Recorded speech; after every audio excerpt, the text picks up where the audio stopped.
Reka muhe ikaze wowe ukurikiye ku Mugereka TV, Imana iguhe umugisha. Uno munsi tugiye kuvuga ku mugabo witwa Kiramani. Ndabizi benshi muramuzi, mwamumenye mu gukina filime nyarwanda, mwamumenye nk'umukire kubera gukina filime nyarwanda, mwamumenye nk'umuntu ugira umutima mwiza ufasha abandi bakinnyi ba filime nyarwanda. Uwo yitwa Kiramani, niwe nje ngo tuganireho uno munsi.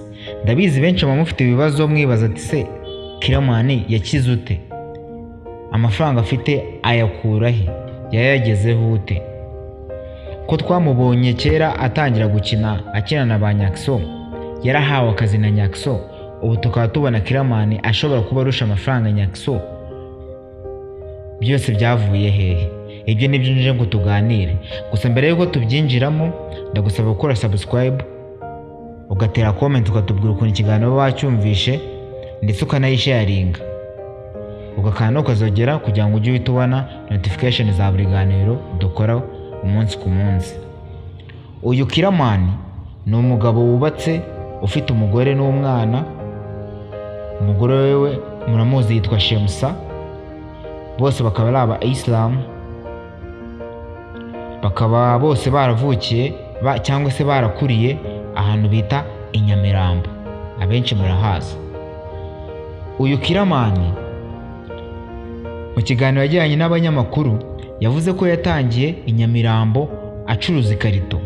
Ikarito ni kwa kundi ugura utubombo cyangwa se utubiswi turiya tuntu tuba duciriritse, ukadushyira mu gikarito ugatereka ahantu iruhande rw'umuhanda kugira ngo umuntu ajye acaho abikeneye, akeneye nk'agashikarete, akarobiti cyangwa se akabombo n'utundi tuntu turiya duciriritse, ahita tugura bimworoheye. Kiramani nuko yatangiye abikora. Kiramani yavomeshaga ahantu, avomesha amazi gusa, ntago harahe iwabo muri famiye. Baramuhaye akazi ngo ajye akoraho, nabwo urumva amafaranga yakoreraga yarayatangaga. Ahubwo iyo yabaga ari kuvomesha, yabaga yateretse ya karito ye ku ruhande, wenda niyo nyungu we yabonaga iyo bamuguriraga ibintu biri muri iyo karito. Uyu Kiramani yagezeho ahura na Nyakso. Nyakso niwe waje kumwira aramubwira ati Kiramani, ibi bintu ntabwo wazabivamo, vaye tujye gukina komedi. Kiramani agenda ajya gukina komedi. Gusa Kiramani ntabwo yatindanye na Nyakso, kuko abenshi twagiye tumumenya muri filime cyangwa se muri komedi za Nyakso. Gusa tugeraho tubona Kiramani yaje gutangira ibye kandi byanamuhiriye. Ati se ni ukubera iki Kiramani yakize? Ndabizi icyo kibazo uri kukibaza. Nicyo rero ngiye kubasobanurira ahantu ubutunzi bwa Kiramani bwagiye buva. Gusa mbere yuko tubijyamo, ndakwibutsa gukora subscribe, ugakanda kukazogera kugira ujye ubona notification yose y'ibiganiro, mukanzamura tukazamurana, mukazamubona amakuru yizewe ku gihe. Kiramani ikintu cyatumye aba umukire, ikintu cyatumye ahirwa no gukina amafilime, Kiramani ajya gukina muri Nyakso comedy yese amenyekana. Of course izina Kiramani riramenyekana. Rimaze kumenyekana, w'ikintu yakoze channel ye yitwa Kiramani Empire. Nimba kunyumva neza icyo kintu cyumva, yakoze channel ye yitwa Kiramani Empire, ahita ajya gutangira gukina ku giti cye. Atangiye gukina ku giti cye, nibwo yatagiye gukina avanye na ya hit yari avanye muri Nyakso comedy, iramufasha, aragenda arakura. Amaze gukura rero sasa, amaze kugira izina rikomeye hano mu Rwanda, yaje kugenda creating izindi channel.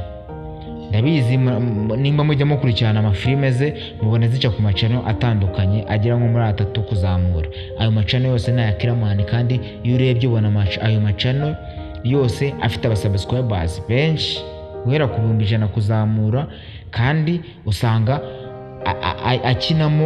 akinisha abakinnyi bafite izina hano mu Rwanda, abazana ari abakinnyi baciriritse, gusa we akagenda bazamura kugeza bamenyekanye, ku buryo nabo bageraho bakishakira platform yabo. Abo twavuga nka Nyambo, muramuzi, twavuga nka Dogiteri Nsabi, nawe muramuzi, n'abandi benshi niwe agenda azamura, niwe ugenda ubizamurira, abazana bari hasi akabakinisha ko aba yababonyemo impano, akabazana bakageraho bakabona izina.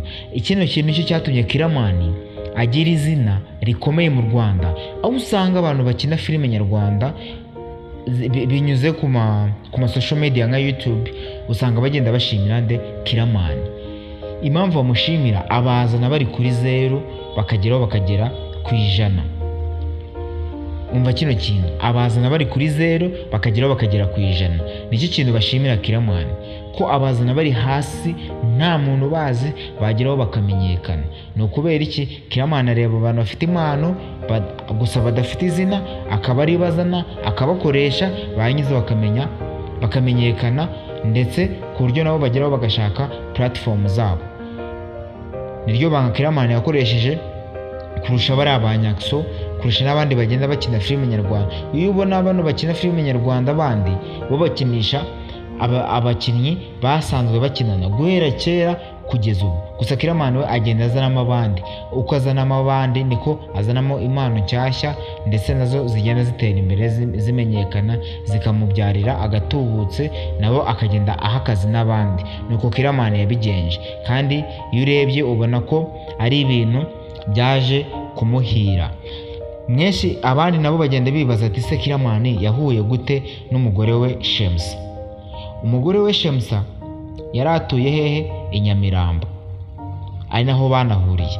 Ubwo Kiramani iyo yabaga ari gucuruza iyo karito ye ku ruhande, iyo yabaga ari kuvomesha, yabonaga Shemsa, ko Shemsa yari atuye aho hafi.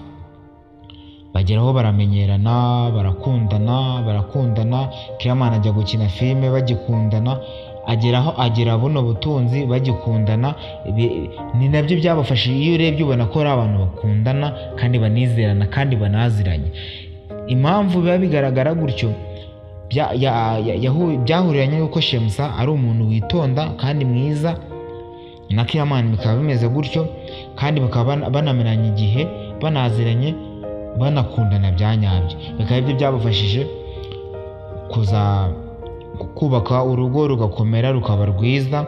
Aho Shemsa nawe yatangiye gukina filime, gusa akinana na Kiramani n'ubundi umugabo we, ndetse n'abandi. Filime nimba mujya muyikurikirana benshi murayizi, yitwa Kwizera. Ubu ngubu bishobora kuba igeze nko kuri part 7-8 gutyo. Murabona ko Kiramani ari umuntu ugenda uzamura impano, aho n'uyu Shemsa utarakinaga filime, aho Kiramani yabonye ko abantu babakunze, bavuga ati n'uyu katumukoreshe, ndabizi muzazikunda zino filime. Kandi koko iyo filime irakunzwe. Niryo banga Kiramani yagiye akoresha.